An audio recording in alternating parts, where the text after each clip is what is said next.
Üst-düzey жылдын 2-iyundагы номер 139 болгон номерлүү Кыргыз Республикасы президентинин жарлыгы менен Кыргыз Республикасынын Жогорку Кеңешинин жаңы чакырылышына депутаттарды дайындоо белгиленген. Ошол президенттин жарлыгын аткаруу боюнча прокуратура органдары шайлоону даярдоо жана өткөрүүдө мыйзамдын сакталышын камсыз кылат. Башкы прокуратурада ошо мыйзамдуулукту камсыз кылуу боюнча штаб түзүлгөн. Ошондой эле штабтар жерлерде да түзүлгөн.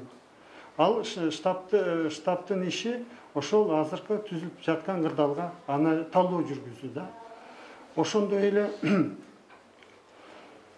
эле штабтын жетекчилиги менен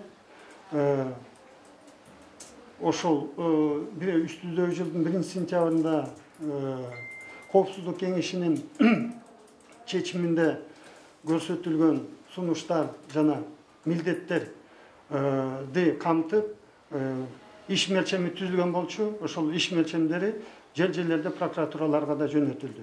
Ошондой эле прокурор өзүнүн компетенциянын алкагында ошол бүт деңгээлдеги шайлоо комиссияларында түзүлгөн ыкчам аракеттенүү координациялык топтордо өз ишин алып жүрөт.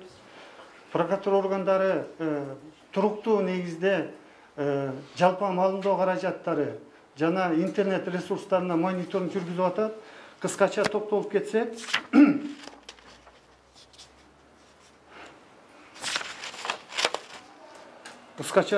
кетсек, жалпы 59 факты ошо шайлоо мыйзамдарын бузуу фактылары 59 факты биз жактан аныкталган. Алар боюнча прокуратура органдары 34, башка органдар боюнча 25. Ошол фактыларды кароонун жыйынтыгы боюнча КЖБ кылмыш жоруктар бөлдүктөр реестрине 27 материал катталды.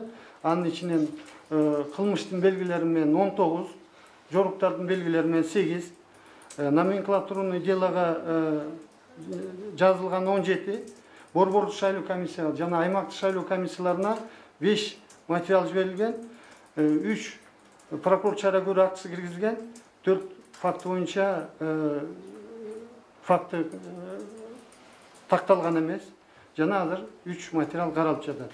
Эгерде кыскача биз токтолуп кетсек, жана азыркы өндүрүштө ушул шайлоо мыйзамдарын бузулушуна байланыштуу 82 кылмыш иши жана 46 жоруктар боюнча иштер өндүрүштө биздин статья беренелер менен бөлүп кетсек, Кыргыз Республикасынын жазык кодексинин 191 беренеси боюнча 2 факт, 192 беренеси боюнча 40 факт, 193 ошол жазык кодексинин 193 статьясы боюнча 1 факт, 195 статья берене боюнча 25 иш